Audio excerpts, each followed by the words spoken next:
And welcome, Hoosier fans, to another victorious episode of the Assembly Call. Tonight, your Indiana Hoosiers hung on to eke out a 64-62 win over Penn State on the road in a game that saw IU get off to an incredibly slow start and found themselves down 9-0 by the first media timeout.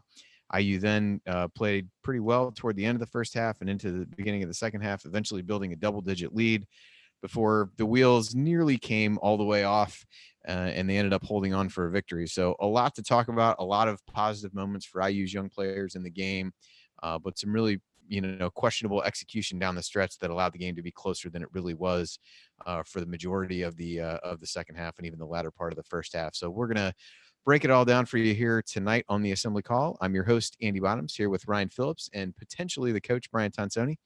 And we're going to be talking about that big road win for IU, their first road win of the season on the Assembly Call postgame show tonight. So let's start tonight's show as we start every show, and that is with our Hoosier Proud banner moment. And for me, this was Jared did not text in any suggestions. So, we were able to really use our own discretion as we work through what the banner moment was for tonight. But for me, it was the play of Rob Phinisee during a really key stretch in the second half. IU was, I believe it was I'm looking, it was a 54-50 lead for IU. Lamar Stevens had just made it two. Phinisee then, calmly knocks down a three. Morgan picks up his fourth foul shortly thereafter. Phinisee drives to the basket, gets fouled, makes both free throws, picks up a big rebound in traffic, has another drive to the basket where he scores again. Got an assist to Fitzner for IU's next points. So that's, I think, 9 points in a row there that he either scored or assisted on, and forced a big jump ball in there at some point as well, I believe. So, just a huge stretch for Rob Phinisee, and a guy who had struggled a little bit in the first half, really rebounded to play well in the second half and showed some, ended the game with one turnover, but I thought showed some poise down the stretch, at least was, not afraid of the moment, not afraid to take and make big shots down the stretch as he finished with 12 points, 5 rebounds, 5 assists on the game in his first Big Ten road game as a freshman. I would say that is pretty good. Certainly had some moments and things that, maybe he could do differently and will continue to improve on, but a good sign that a guy that young being put in the position that he was really stepped up in key moments for IU in a second half in particular, where IU didn't get nearly the output from Romeo Langford that they got in the first half, and did get 8 points from Juwan Morgan, but really needed somebody to step up with Morgan on the bench during part of that key stretch where he again scored or assisted on 7 of IU's 9 points. So to me, if this team's going to fare well in the Big Ten, it's definitely going to be because of a guy like Rob Phinisee being able to really play under control and take control of things at the point. So Rob Phinisee's play during that stretch was tonight's Hoosier Proud banner moment. And that moment is brought to you, as always, by our friends at Hoosier Proud and Home Field. At homefieldapparel.com, you will find the comfiest and most unique licensed IU apparel. And at HoosierProud.com, you will find great state of Indiana themed apparel, as well as our official Assembly Call logo shirts. Both brands, Hoosier Proud and Home Field Apparel, were started by an IU grad, and all apparel at both sites is designed and printed out of Indianapolis. And with Christmas on the way, you should consider finding the perfect holiday gift for the IU fan or Indiana resident in your life at homefieldapparel.com and HoosierProud.com. Plus, Indiana's birthday is coming up, so start picking out your favorite Indiana tees and get ready for Hoosier Proud's Indiana birthday sale on December 11th. And don't forget to use promo code assembly at checkout today for 15% off your order on either site. Again, that's promo code assembly at HoosierProud.com and HomefieldApparel.com. All right, time to move the ball, find the open man, and get some opening thoughts from the rest of our team, which at this moment is just one man, Ryan Phillips. So, Ryan, any rants for the game tonight? I think you could probably have your pick between either the officiating or IU's late game execution, or maybe a little bit of both.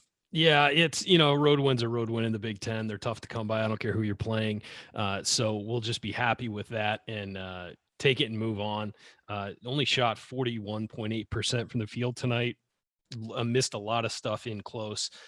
There was a lot of contact that wasn't called both ways. I would say that. And then to shoot 38.9% from three, not great, but they did shoot They only missed 3 free throws, which has been a big bugaboo this year. 78.6%, 11 of 14, which really free throws were the difference in the game because Penn State missed so many. They were 11 of 26, which was atrocious. And that really was a difference in the game for me. But I will say, I think you're right about Rob Phinisee. I think he was a difference in this game. And whenever there's a new president, they always have the moment. Oh, this is the day. This is the moment. This is the event where he became president. Tonight's the game where Rob Phinisee became Indiana's point guard. He's the point guard moving on. The fact that he came out and had 10 of his 12 points in the second half, 5 rebounds, 5 assists, 1 steal, only 1 turnover, threw in a block as well. I don't know, Rob Phinisee getting a block, but I'm cool with it. The way he finishes at the rim, the way he can change his pace, the way that he can read the game, he and Romeo Langford, just from a basketball IQ perspective, are phenomenal, and they're so far ahead of the curve for freshmen. I think Phinisee just separated himself in the point guard competition. I actually thought Devonte Green had a really nice first half. He came out in the second half and in about 5-minute stretch had 4 turnovers. He actually had a really nice pass at one point to Rob Phinisee. It was a point guard to point guard pass in the post, and Phinisee scored it early in the second half. And I thought that when IU extended that lead early in the second half, Devonte Green had a lot to do with it. But then he just started turning the ball over. And it's the good Devonte, bad Devonte we've seen from time to time. And he had a couple big threes in the first half as well. I mean, he did some nice things, but the second half, he did not play well. And that reflected in his playing time late. Late in the game on the road, you didn't have your junior point guard in. You had your freshman point guard in. And that says a lot. And it says how much Archie and the staff trust Rob Phinisee to get things done, how much they trust Al Durham to get things done. And how funny is it that we're at a point, if I had told you when he stepped on campus that we'd be at a point in a year and a half where our most reliable shooter was Al Durham, and he's hitting free throws, he's hitting threes. I mean, he's becoming a guy who you need to have on the floor defensively and offensively. And that's a surprising development, I think, for everybody. I always liked Al, but I did not think that he would be at this point one of the main guys they're relying on. So just a big game for Phinisee, and I thought Durham chipped in really nicely as well. You're listening to the Assembly Call. This is Andy Bottoms here with Ryan Phillips, and we're breaking down Indiana's 64-62 road win at Penn State. So let's talk Romeo. I think it was kind of a tale of two halves for IU in some ways, and even kind of a game within the game in the first half after the poor start. We'll touch on that a little bit later, but Romeo. Again, Juwan, struggled a little bit, only played 12 minutes in the first half due to foul trouble. So Romeo picked up the scoring slack, really got hot during a stretch during the latter part of the first half, and finished the half with 15 points on 5 of 10 shooting, hit a couple threes, hit all of his free throws, and had 4 rebounds. Also got another facial injury with some blood coming out of his forehead or his temple, shortly before the half. And then in the second half, he just took 3 shots, didn't get to the free throw line, still played 17 minutes, so still logged a lot of minutes. So Ryan, I guess first, kind of talk about what was working well for him in the first half, and then what, if anything, did you see differently in the second half that Penn State did that limited him as much after the break? I don't really know. It just seemed like he kind of wasn't in. He wasn't as locked in. He was getting the ball. He played fine defensively, I thought. He got beat he did, and he's done this a couple times. He got beaten on a few failed blockouts, and guys went right by him and got rebounds. But again, that's freshman. He's probably never had to block guys out before, so he's just been able to get rebounds. So that's something he's got to work on. But defensively, I didn't think he looked bad. He turned the ball over twice, once in the second half that I remember, maybe a second time in the second half, I don't remember. But I remember one in the second half was just kind of a lazy pass. Or no, it was he dribbled it into the turnover. I don't know really what happened, but yeah, he didn't seem as locked in. But in that first half, he was the whole reason that IU got a lead and was able to get into it. And clearly, as I tweeted out, he was watching Kobe step back videos this week, because that was what was working for him, was a little step back 2s and 3s, and he was hitting them perfectly. And what I think from Romeo that is when he's going to have the most success, though, while he can make those amazing, gorgeous step backs like that. when he's working at his best, it's going to be getting to the hoop. And you didn't really see that much of that today. And I think a lot of it was Penn State was being physical with him and bumping him off his drives. And I think that he's got to get used to that in the Big Ten. And if he gets bumped off the drives, he's still got to go. And he's got to try and, sort of out muscle that, get to the rim, get fouled. You saw him try that a few times in the second half and just didn't get the buckets. And I think it discouraged him. So he wasn't forcing anything, though, and I think that showed his maturity, is that if his offense wasn't coming, rather than force it like some guys would, he kind of just played within the offense and moved the ball. I also think that late, particularly the last 5 minutes or so, Indiana did a very poor job of getting the ball to he and Juwan Morgan in positions where they could do something.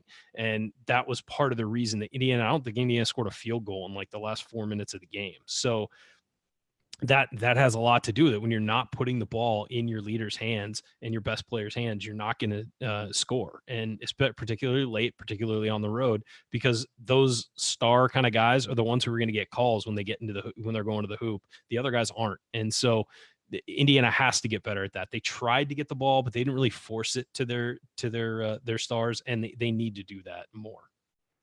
Yeah, that was the other thing I wanted to hit on before we break, was really the end of the half, or the end of the game scenario. As you mentioned, Evan Fitzner made a jumper with 3:58 left that made it a 63-52 game. Penn State outscored IU 10-1 over the remainder of the game. And it felt very much like, as cliche as this will sound, that IU basically played not to lose and was just trying to run the clock out. And they, would over dribble a lot. I mean, I tried to write down all the possessions there. I mean, but they, so they got the Fitzner to IU. I think they turned it over the next possession, then fouled. They turned it over again. Penn State scored again. Juwan Morgan had a miss. Justin Smith had that silly foul where he's, hustling, trying to go for the ball, but just not in a position where he needed to do that, and fouled. Yeah, I think just took really bad care of the basketball, missed free throws. Al missed, Al made the first one, missed the second. Fitzner gets fouled, missed the front end. Just really, really poor late game execution. And had the game gone on for another few minutes, I'm not sure that IU was going to be able to turn it back on. But I mean, do you feel the same way I did, where it was just like trying to hold the ball and kind of run things out, but not hold the ball in the right guy's hands and do it productively? I mean, a lot of times, unless you're literally running out the clock, you've got to have a set working. And I realize you want to draw it down to about 15 seconds and then run your play. But whatever you do is you have to run the play confidently and consistently. You can't just kind of like wing your way into it. Part of that is it's December. I mean, I know we're in the conference season now, but it's December 4th. Things aren't going to be pretty right now. There's there's still a lot of learning this team has to do. I mean, two of the guys who were projected to start just came back from injury and aren't playing full minutes yet. Zach McRobert's supposed to be out on the floor in a position like that, but he's not. And a lot of these guys aren't up to where they need to be condition-wise, and they also haven't spent a whole lot of time on the court together. So you expect, if this were a regular non-conference game and it finished that way, you'd think, okay, they have a lot of work to do. But again, we're starting the Big Ten season now when it should be starting in a month. And it usually starts in a month when the team is more locked in. It's not locked in right now. And so luckily they got through these two ill-positioned games, 2-0 in conference, and can move on. And it's better than being like right now. I know it was ugly, but we're sitting here now with Indiana 2-0 in conference as opposed to 1-1 or 0-2. You're happy with that. It was not pretty. There's plenty to learn from these games, and there's plenty to develop and plenty to work on, but they're ahead of the curve right now being 2-0, and they have a road win, which those are precious. You're going to want four more of those this year instead of 5 now that you've got one in the back pocket. So you've really got to focus and get better here. And there's a chance to get better on Saturday against Louisville. So I thought, honestly, for about 25 minutes of that game, Indiana played really well. I thought the middle 20 minutes of the game, they played very well. They were up about, I think, 11 at one point, and were playing pretty solidly and playing great defense, which I know we'll get to. They were playing great defense for a long stretch, kind of burned themselves out as the game kind of faded, and Penn State made a comeback at home. I guess you expect that, but they didn't handle that comeback well, and that's something they've got to build on and get better at. Yeah, I mean, I would say really the middle 30 minutes were really good. I mean, Penn State, that's probably fair, other than the first 5, really. Between the tip and the first media timeout and the last media timeout and the end of the game, Penn State outscored IU 19-1.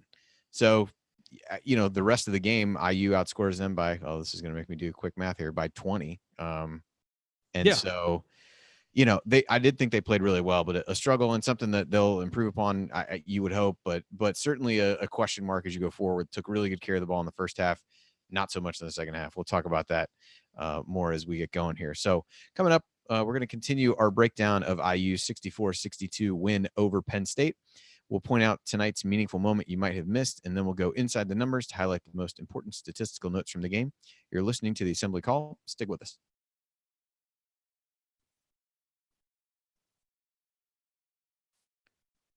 You're listening to the Assembly Call IU postgame show. I'm Andy Bottoms here with Ryan Phillips, and we are breaking down Indiana's 64-62 road victory over Penn State. And it's time for tonight's meaningful moment that you might have missed. And, certainly some of those individual Phinisee plays were big. There's a couple things that stand out to me, one of which, and I guess we'll use this as a segue to talk about Clifton Moore's play and an unexpected lift that he provided in the first half. But I thought there were a couple plays that just from an effort standpoint really stood out. One was the and one that he got on a tip in where, he's just running the floor, trying to, be in the right spot. Juwan Morgan draws a defender away. Things open up for him. He makes the putback, gets fouled, makes the free throw. And then there was another play at the end of the first half. I forget who it was that missed a free throw, but Clifton really went hard after the ball, tried to get around Penn State, swatted at it. They ended up giving the ball to IU. I'm not sure whether we didn't get a replay though. They couldn't review it, thank God. But so maybe it shouldn't have. But either way, his hustle really kept the ball alive. IU was up 2 at that point.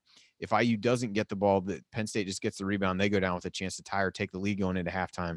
Instead, Moore's effort leads to the ball getting tipped out of bounds. IU gets it. Phinisee ends up getting a bucket before the half, and IU goes in up 4.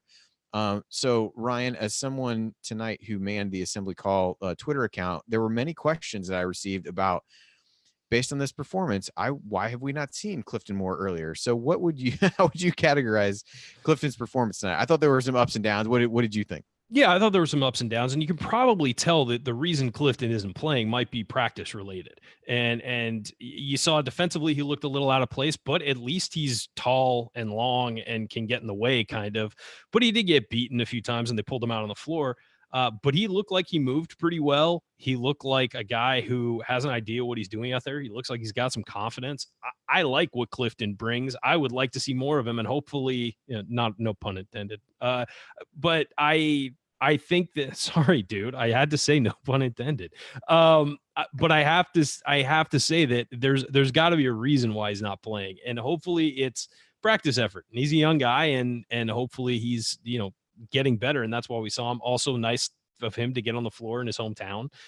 We did not see home state, I should say, and we did not see Jake Forrester get on the floor. So it wasn't like they were just throwing him in because he was back home. They threw him in because they needed somebody, and I thought he did pretty well. He did have 2 turnovers in a brief spell, but yeah, 3 points, 4 rebounds, one of them offensive, a steal. He had a nice block. He's a big guy, and you're going to need a guy like that in the Big Ten with some length, especially if Deron Davis's, recovery continues to sort of lag on, and you should expect it to, because it hasn't even been a year since Deron Davis had his Achilles surgery. So I'm not expecting Deron Davis at 100% really at all this season, maybe not till late in the season. So hopefully a guy like Clifton Moore can provide a lift and provide some minutes. And I thought he did a good job of it tonight. And one thing I noticed along the lines of Clifton Moore, Indiana was going with a lot of 2 big lineups. They were going with Fitzner and Davis out there, or Fitzner and Moore out there. Clearly they wanted some more length against this Penn State team. And that's something we haven't seen a whole lot of this year, I kind of like that, because Fitzner's not really a post guy. He's a perimeter guy. So why not add some extra length and if he's in the game, put somebody in the post as well.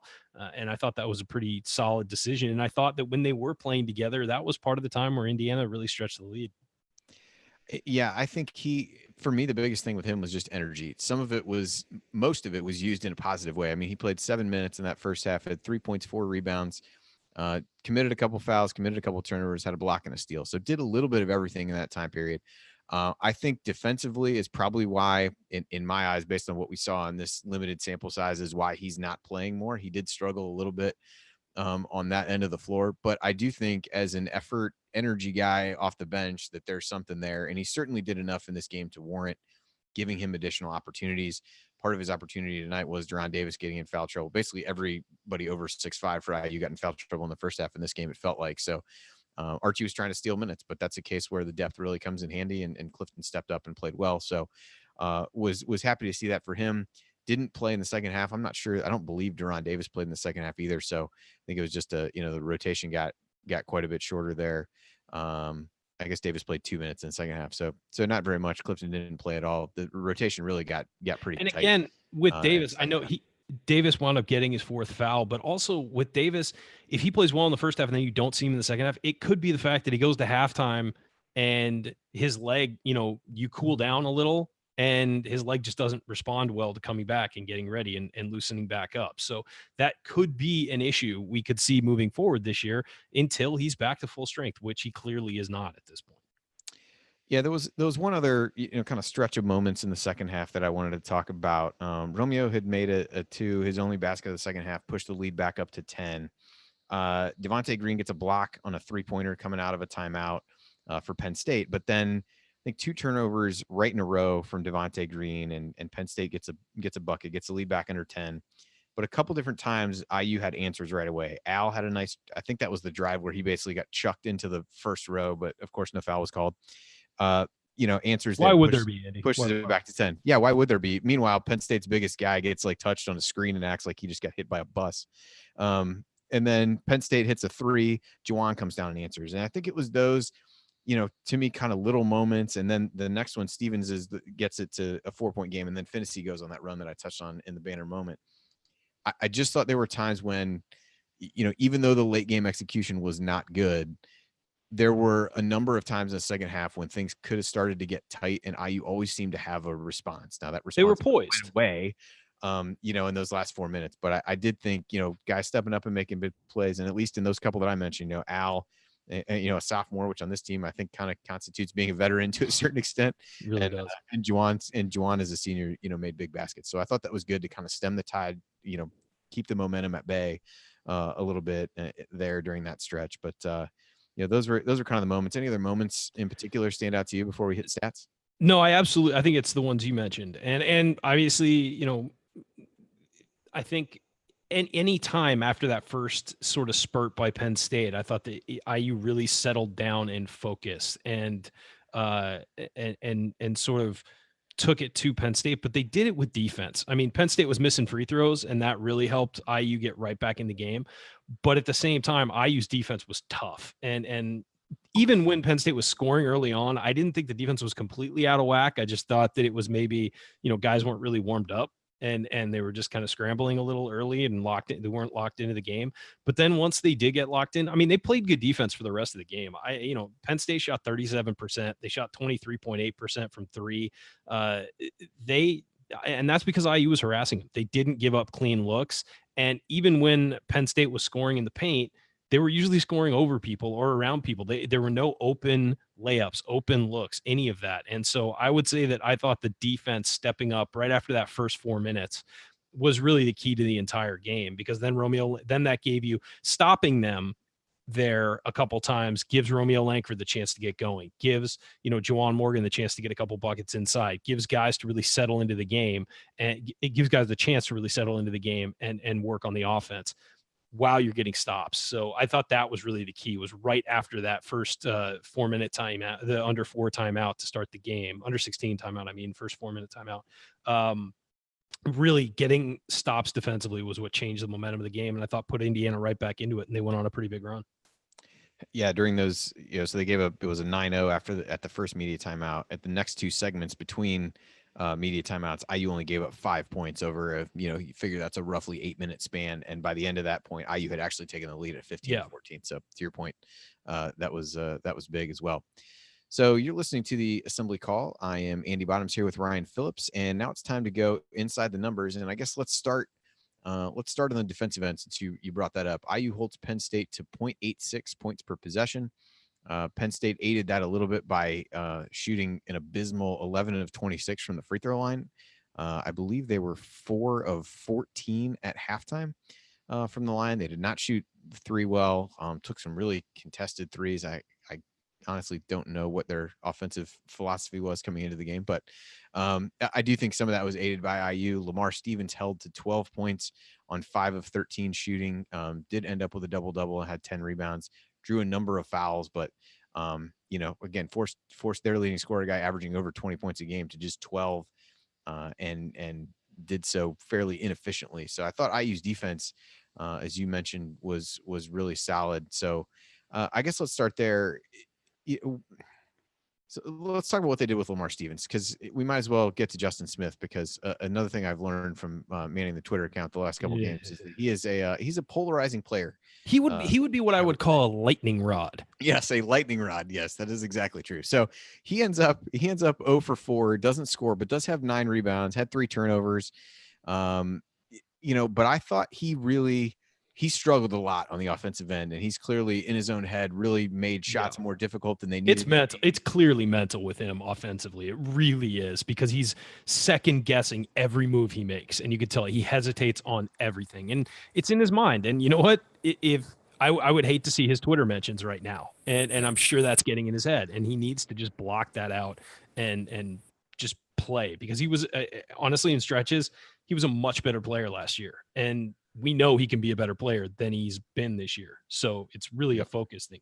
But you're right about credit where credit is due. I thought he was a big part of IU being able to defend Lamar Stevens as well as they did. A lot of people had a chance on him in the first half with all the foul trouble. I think they ended up playing Juwan on him a little bit more than they thought. But I do, Justin led the team in rebounds, I believe, with 9. He had 9 and 3 offensive rebounds too. He kept some plays alive. I mean, there's some positives there. It was, there are some positives for him to build on, but still some struggles for sure. But I do want to give him credit for what he did to help limit Lamar Stevens. I think his play on that end of the floor was worthy of praise. And I think his play on the offensive end at times was worthy of some criticism. But I thought, overall, he played, one end of the floor played really well. I felt like for the most part. So yeah, I mean, Stevens only had 12 points, 5 of 13 from the field, no 3-pointers, 0 for 3. They harassed him all night long, and that's what you have to do to the other team's best player. And you look at what Romeo was able to do against what was pretty solid defense. He was able to create those step back opportunities. Stevens wasn't able to do that, and that's because of the length that Indiana put on him. So, criticize all you want, the late game execution and all that stuff, but defensively, IU came out to play and played very hard, and Justin Smith was part of that. And as we said on the radio show last week, if you guys weren't there to hear it, we said he needs to start from the defense forward, and he needs to become a lockdown defender. He's athletic enough to do it. He needs to not be flat-footed. He needs to be on his toes, and he needs to start as a lockdown defender, then work on rebounding, and then work on the offense. Move back to forward, because there's guys on this IU team who could score. What you need is another guy of his size who can defend and get rebounds in the Big Ten, and then let the offense come that way, because clearly, again, it's in his head and he needs to build some confidence. Yeah, I mean, Archie mentioned even after the last game, trying to get him transition opportunities, really get him started. And that's what we saw in some of the early non-conference games, that was when he really was able to build some confidence. So hopefully that comes in a game against a team like Penn State that really wants to slow it down. Transition opportunities were limited. IU just had 2 fast break points, and even Penn State only had 10. So not a great game for that part of his arsenal to get going. But and another uneven performance, and one that I think people are going to see what they want to see with him at this point until things turn around. Other statistical things. So turnovers, mentioned that IU did a great job taking care of the ball in the first half. They had, going into the last stretch, after going into the under 4 timeout in the first half, they had 3 turnovers. That changed quickly. They ended up with only 5 in the first half. That got away from them a bit in the second half. I mean, there was one long stretch where it was bad. Yeah, there was. Yeah, I mean, I was trying to look at the times here. There was, a few of these stretches. I mean, there's one at 19:33, 17:36, 16:14, 15:39, 13:32, 12:24, 10:02. 9:37. I mean, you're just halfway into the second half, and I think they had 8 or 9 at that point. They did take a little bit better care of the ball for a stretch there until turn it over a couple times in the last couple minutes. But it was just there was not 4 straight possessions, but Devonte Green made 4 straight turnovers for IU at one point in the second half. So it was in like a stretch of like 5 minutes or so. Yeah, it was. Yeah, between the about 4 minutes between the 13:32 mark and the 9:37 mark, he turned it over 4 times. So, again, kind of a mixed bag. I think everybody, was worried coming into the game because that's something that Penn State had proven really adept at defensively, came in as a really highly rated defensive team on KenPom and showed that tonight. IU didn't score a point per possession. I think it was in the 0.94 range, and felt really good about what IU had done taking care of the basketball in the first half. And then they kind of went to a little bit more of that three-quarter court, press. Weren't really It's like a trapping. soft press. Yeah, Yeah. weren't really trapping a whole lot. I think just to kind of throw off the rhythm, and that really seemed to do that. And at times IU was tentative, and at times they were sped up. So the turnovers continued to be an issue. Led to 16 points for Penn State off those turnovers. So that was one thing. Rebounding ended up pretty close. I typically don't cite rebound margin, but IU was down 9-1 in rebounds by the first media timeout and ended up losing the rebounding battle 43-42. So did give up 15 offensive rebounds to Penn State, who I thought was A lot really of those were early. A lot of those were in the first Yeah. 4 minutes. I don't know how many, but there were a lot in the first 4 minutes. And that was part of the way that Penn State was scoring, was they were getting second chance opportunities and finishing them. So that was certainly a problem early on. And Penn State didn't shoot the ball well all night, even when they built that lead early. And the reason why they were able to get that lead was because of second chance points. Yeah, and that was a big factor when they upset Virginia Tech at home. Yep. That was a big thing there. Virginia Tech doesn't have a lot of size, although I guess by some measures, IU doesn't either. But so that was there. Any other numbers stand out to you? IU shot 11 of 14 from the free throw line. Now, two of the three misses really came late in more They were 10 of crucial 11 at one situations. point. Yeah. Yeah, they were just shot. They were 6 of 8 in the second half, and both misses came in the last couple minutes. So again, kind of a struggle there. But yeah, I think at one point they would have been, I guess, 11 for 12. I think they were 11 for their first 12. So, yeah, I mean that the free throws are definitely a big deal. Also, who would have thought that if you look at the numbers, who would have thought that in a conference game on the road, IU's 3-point shooting and free throws would have been the difference in their favor. 7 of 18 isn't great. It's 38%, but that's better. 38.9%. That's better than we've seen IU this year. And that was their 3-point mark. And then 78.6% from the free throw line. Again, not great this year, but that's a great mark for them.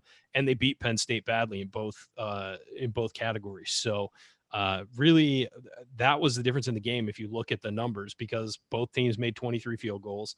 Penn State out-rebounded IU by 1. A lot, again, they had 15 offensive rebounds. Defensive rebounds, IU crushed them 35-28. But they had those 15 offensive rebounds, a lot of which came early. But then if you look at Penn State had 12 steals. Only had 10 turnovers against IU's 26. IU fouled 21 times, Penn State only 16. So a lot of those numbers are in Penn State's favor, but IU hit its free throws and made some 3-pointers, and that was the difference in the game. So really kind of puzzling that on the road, that's where IU would win the game, especially when you consider the fact that their field goal percentage has been really good this year, particularly from 2, and it wasn't tonight. They shot 41.8% overall for IU. Not great. And everything else worked out for them. They found a way to win. I know it wasn't pretty. I know it was one of those, never doubt wins at the end, but you know what? They won a game on the road in the Big Ten in December. That's tough to do. This isn't playing on campus with all the students in January and February, where it's a different, environment and atmosphere away, home and on the road. So to go into Bryce Jordan Center and get a win, a place that IU has not played particularly well the last few years, is, really over the last decade has not played well there. To get a win, it's a win. I'm happy with it. Yeah, one other quick thing, and this is a pattern, at least in these two Big Ten games. IU shot 14 threes in the first half, which felt like a few too many, although given their struggles at converting around the rim, maybe it was the right number. But second half only shot 4, and were 50%, made 2 of those 4, made 11 of 22 from the field in total. So part of it didn't get as many shots because they're too busy turning the ball over, but at least did kind of we saw that more attacking mentality in some cases where they weren't settling for threes as they really did, and kind of got sucked into that a little bit in the first half. But then at other times, the attacking mentality either went away completely or manifested itself in questionable turnovers. So we'll see what's to come there. But I do think that we saw a similar thing in the Northwestern game, with the shift between where the shots were coming from changed pretty dramatically from half to half. But coming up on the Assembly Call, we're going to continue our breakdown of Indiana's 64-62 win over Penn State. I want to talk a little bit about the slow start and then touch on Durham a bit, who I thought had another really good game for IU. So we'll talk about that next after the break. That's here on the Assembly Call. Stick with us.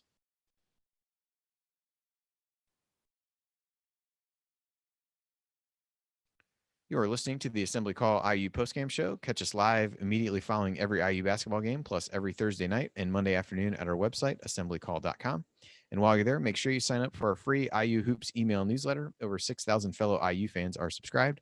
I'm Andy Bottoms here with Ryan Phillips, and we are breaking down Indiana's 64-62 victory at Penn State tonight.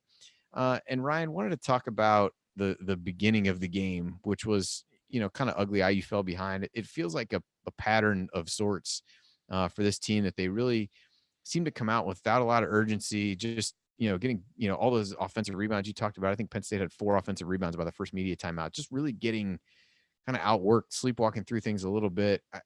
What do you make of that? Does that feel like a pattern to you, or am I, a prisoner of the moment thinking that was, something that happened tonight and extrapolating that to happening other times as well? I think you probably are extrapolating. No, they haven't had it start like this yet. And honestly, I'd rather have a team. It's hard to do this. Yeah, how to do it that way.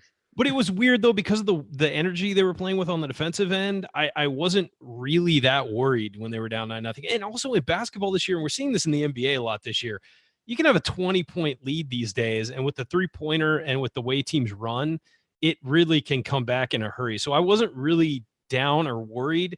I would have been worried if it got up to like 15, 16, 17, but at 9-0, you feel like that's 3 possessions now in college basketball and in the NBA. So it's really can come back in a hurry.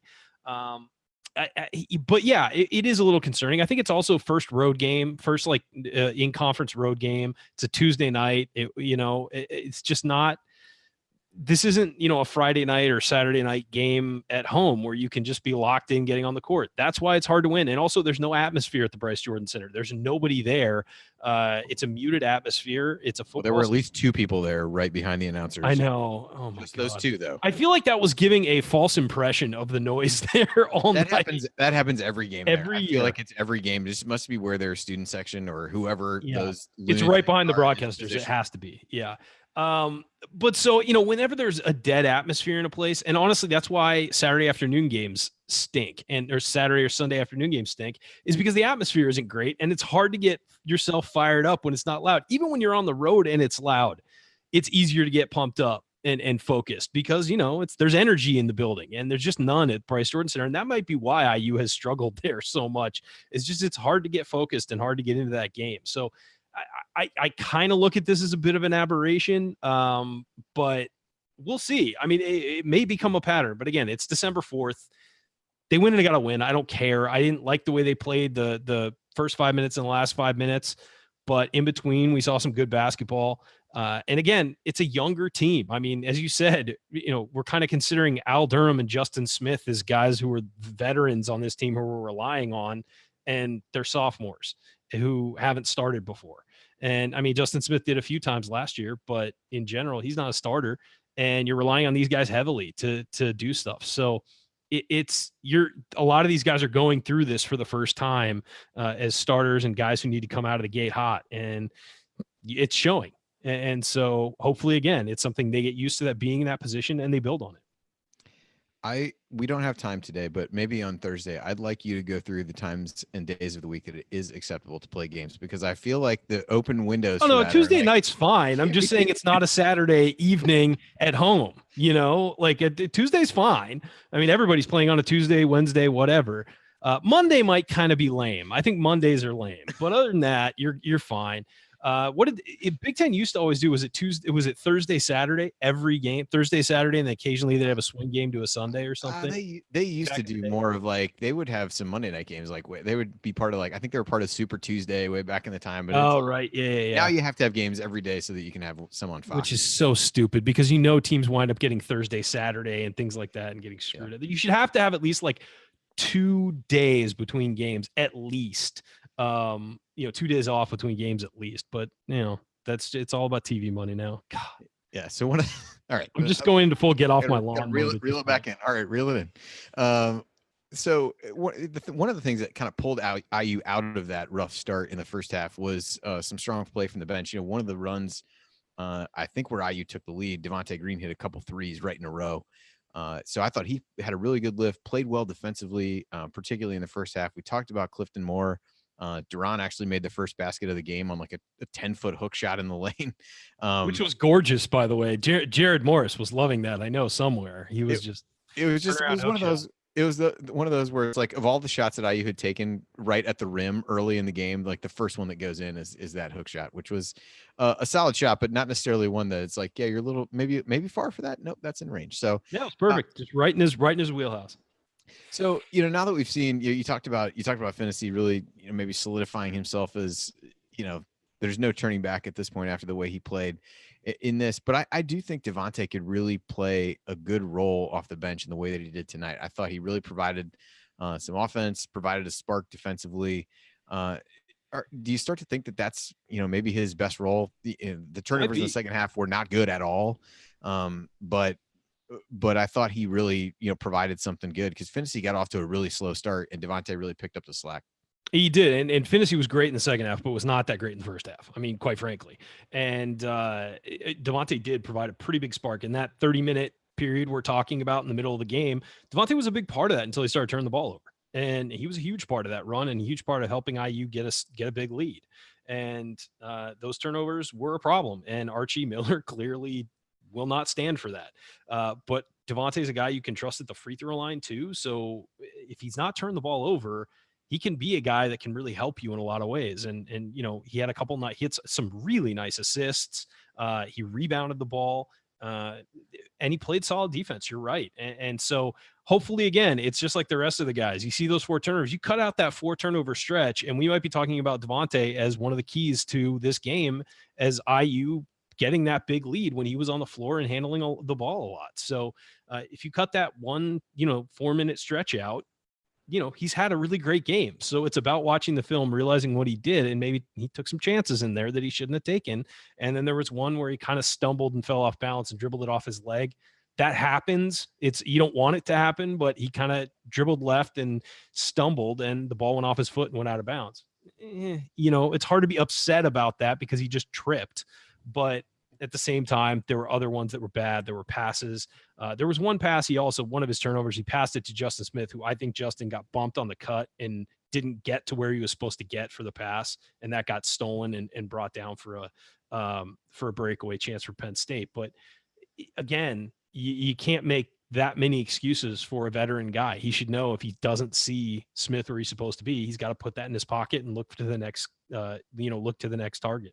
But again, Devonte showed some nice stuff. We've seen this before from him where he shows some solid stuff and then has stretches that just make you shake your head. And at some point, he's got to grow past that. He's a junior. He's got to grow past that. It's okay to make a bad pass. It's okay to make a mistake dribbling the ball, but it's not okay to do it a bunch of times in the row where you could allow a team to get back into the game. Yep, I would agree with you. You're listening to the Assembly Call. This is Andy Bottoms here with Ryan Phillips, and we're breaking down IU 64-62 win over Penn State. So, Ryan, 2 other guys I wanted to touch on. The first was Al Durham. So he, it might be another case where, he's kind of worked his way into the starting lineup, and at this point, Archie seems pretty content to ride with who's in there. Thought Al played well again, ended up with 12 points, including, I think, 8 in the second half. He, along with Phinisee and Morgan, scored 26 of IU's 30 points in the second half. So I thought he made some big shots. He was perfect from the floor in the second half. And overall, I thought played another solid game, was decent defensively, had 1 rebound, 2 assists, just 1 turnover. I think he's starting to really, carve out a role for himself on this team, or at least his role is starting to become a little bit more clear as to what it's going to be. And I think that's something that we didn't really know very well early on. That is he going to play some point? Is he going to do this? Is he going to do that? I thought, he's really, his 3-point shooting seems to have improved. Maybe that regresses a little bit as we go, but he's not afraid to take the ball to the basket. And I thought had another solid game for Al. I agree. I mean, 12 points from Al Durham is not something I was expecting coming into this game. He had 4 or 6 from the free throw line. One of those misses was late and it was big, but he looks confident there, and he's, clearly stepping up and just getting into the shot. But yeah, I think that first of all, it's always with Al, it's going to start defensively.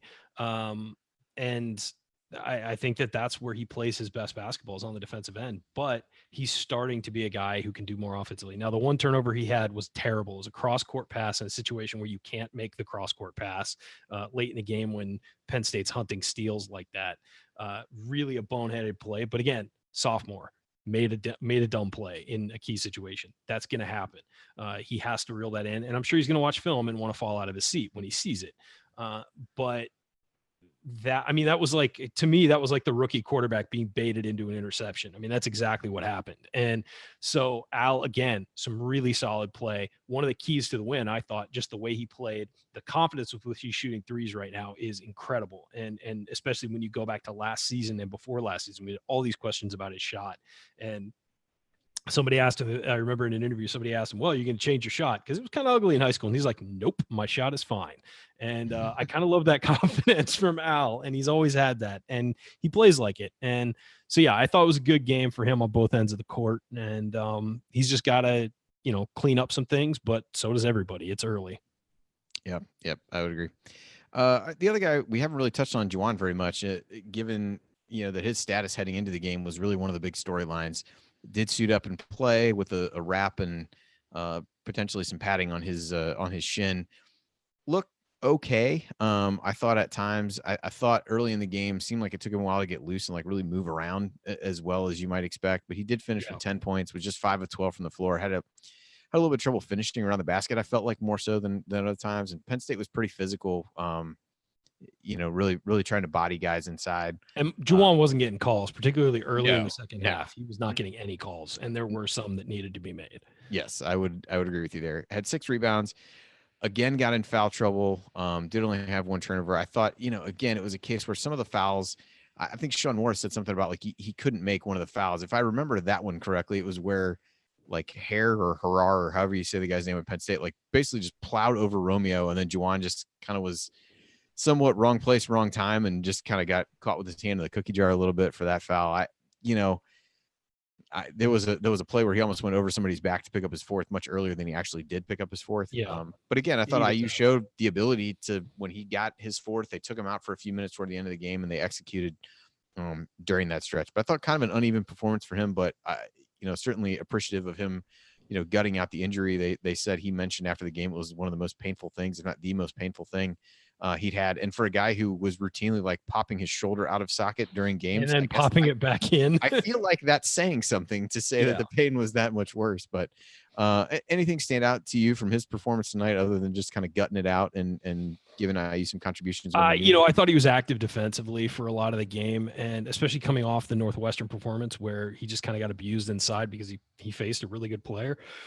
I thought he really showed up and played some solid defense and, was battling on rebounds the entire game until he got his 4th foul and then came back in late. And really, I thought that after he got that 4th foul and came back in, it was almost like he was cold. He wasn't, really warm. He went to the basket once in a key situation late and didn't even get a good shot. And, but there was a long stretch again where he was just getting hammered inside, not getting the calls. Big Ten game on the road, guess what? But I thought the first half, he was key, and I thought early in the second half he was key, but really not his best game. But the thing is that you have him, and what I think is key though, and what's really a good sign is the last 2 games without him really doing much late, Indiana's pulled out wins, and if he's healthy, Indiana's not going to need to do that much this year. And so the last 2 games to open the conference season to get wins with Juwan Morgan is on the sideline or just struggling is enormous. I also think the key late has to be to get the ball in the hands of Romeo Langford and Juwan Morgan. Juwan Morgan on the block is almost unstoppable for a team like Penn State. They did pretty well bottling him up tonight, but I think that you have to get him the ball late in the post. And I didn't think IU did that. They were I think that maybe they were thinking about it, but didn't force the ball into him. And I think they really need to do that. He's the senior leader. He needs to go attack. And then if the double comes, they reverse it and find Romeo, because that's the other guy you got to get the ball in the hands of. And you saw Rob Phinisee kind of be the closer tonight, and that was kind of surprising. It was Romeo against Northwestern. Yep. All right. Well, that's going to do it for this segment. We're gonna come back. We're gonna hand out our game ball for this game. Look ahead briefly to the IU Louisville game. We'll have more time to do that on Assembly Call Radio this week. And then in last call, we'll deliver our final thoughts on Indiana's 64-62 win at Penn State. That's next here on the Assembly Call. Stick with us.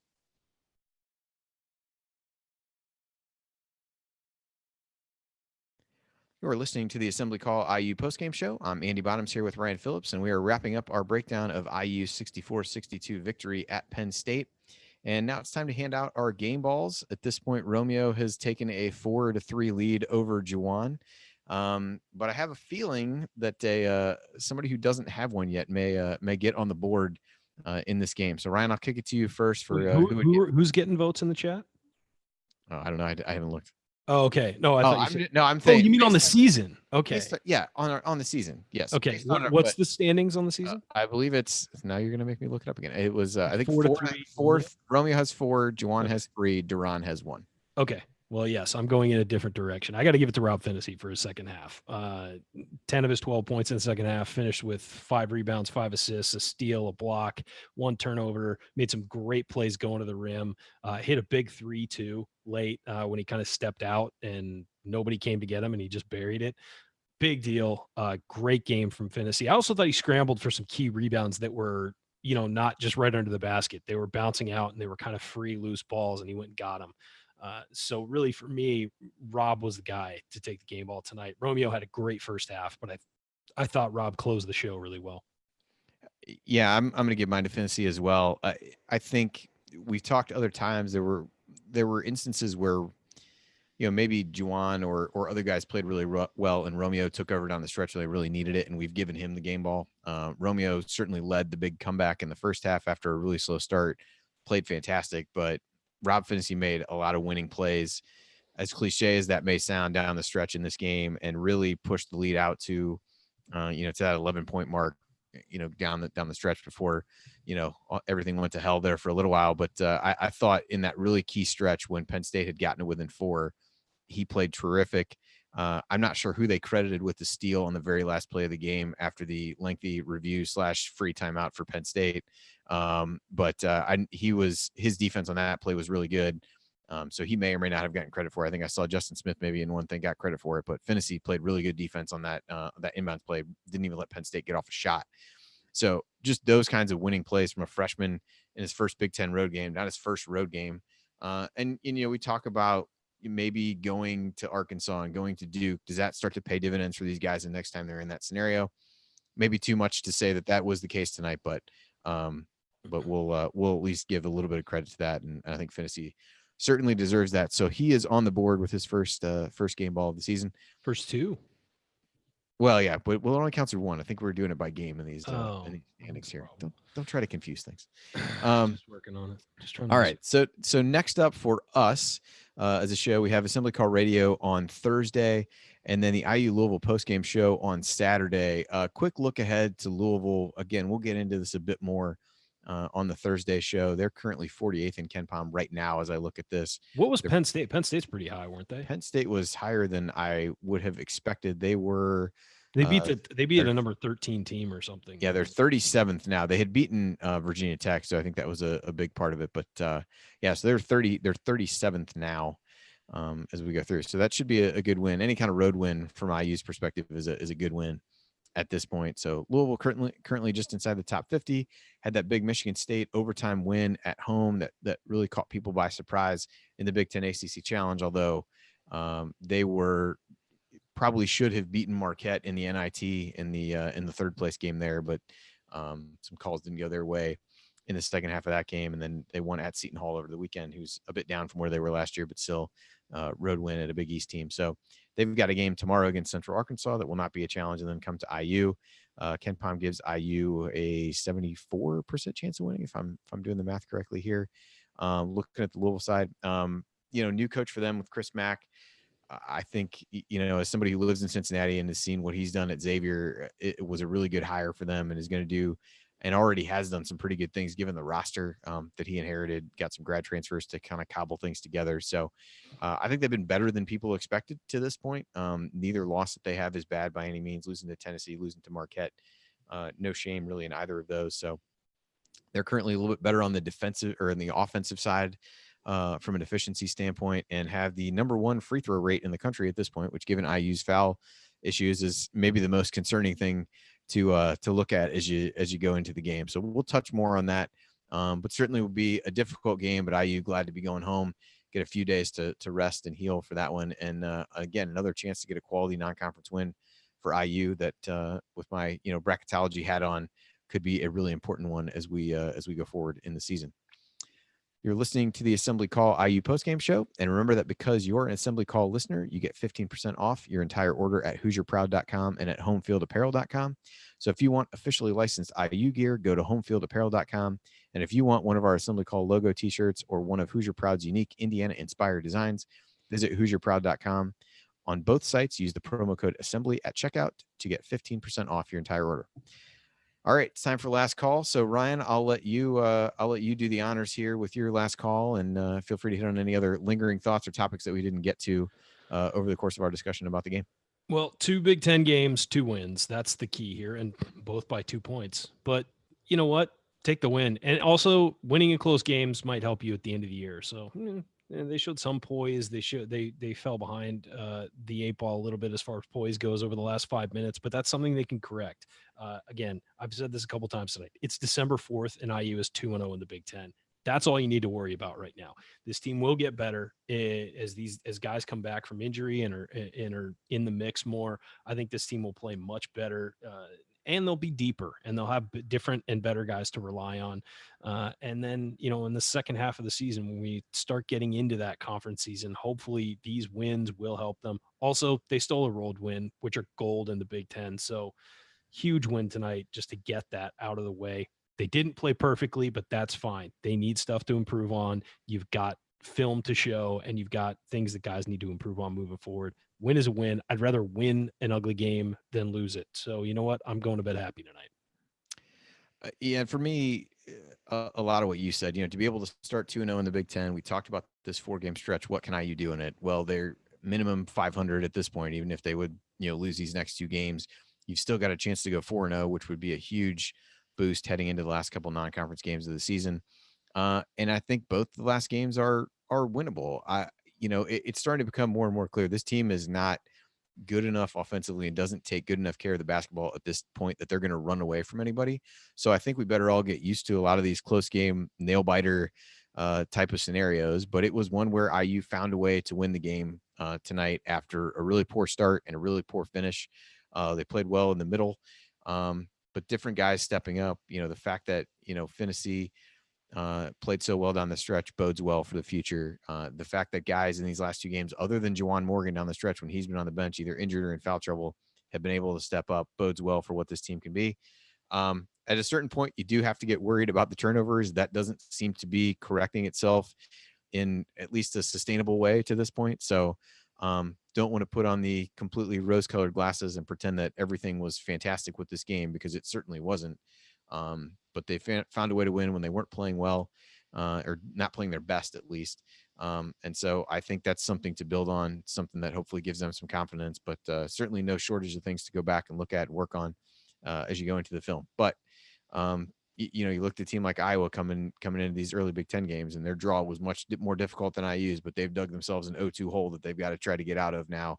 IU at least has how much better do you feel right now being 2-0 than Iowa fans do, regardless of how well they've played? Yeah. Based on how they played, they had tougher games. I'm not, the 2 games that each team had were not equal, but a good feeling to be at this point and really try to build. So it's a progression.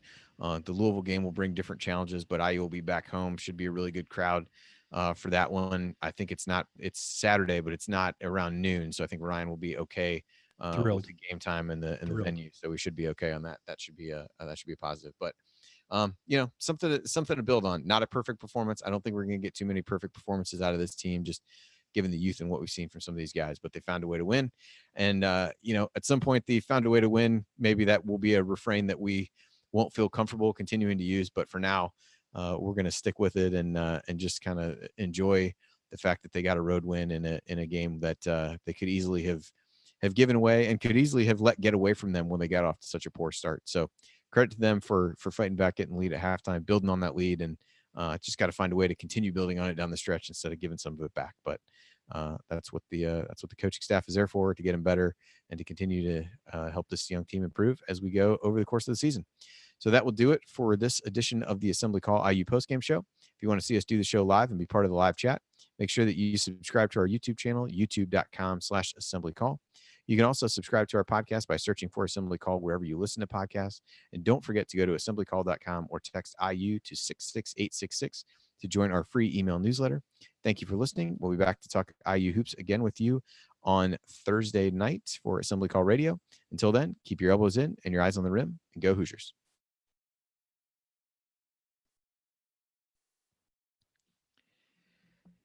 All right, that'll do it. Thanks everybody for being there. Looked like the chat was hopping. A few trolls in there that like Coach was trying to, regulate, throw out and regulate. Yes, there you go. So I couldn't look at too much. I tried to pop back over there every once in a while, but it was moving too fast, and I was trying not to screw up at the time of day that it was. So don't want to be too much like Ron Burgundy and only read stuff off the prompter, whatever's on the prompter. I didn't want to. I know one day you're just gonna read a comment and just. I did. Well, no, it was funny because there were a couple things that we had not updated in the run sheet that I caught myself and did not screw up, because the last one Monday afternoon. I'm like, nope, that was yesterday. We're going to see you on Thursday. So, is Jared around on Saturday? Is he doing the Louisville game? He is around, but I am not going to be. Okay. So. I think I am, but I do have to do the hangover. So, I think it's later. I think it's like it's 2:30. It's 11:30 here. Oh, is it? Yeah, it's 2:30 game. Oh, okay. I think both my kids have games at somewhere in that time frame. So yeah, we'll shoot some emails around. But I know. Well, I mean, we'll see each other on Thursday, right? You'll be there Thursday. That is also true. I will be there on Thursday. So yeah, I mean, I think I'll be able to make it, but I'm going to miss part of the game probably. Okay. All right. Sounds good. Well, nice job tonight, Andy. Yeah, it was a good time. Always a pleasure speaking with you on a fine Tuesday evening, regardless of your feelings on the night and the tip time. Not a big Tuesday fan. Yeah, Tuesdays are the worst. All right, worst. All right, so yeah, get ready your power rankings of acceptable times to play college basketball games. Okay, Thursday night number one. We'll try to hit this on the show on Thursday. I'll send in an anonymous question when Jared asks for questions, and we'll go from there. So, all right, well, thanks everybody for joining us. Later, guys. 2-0. We'll talk to everybody Thursday night.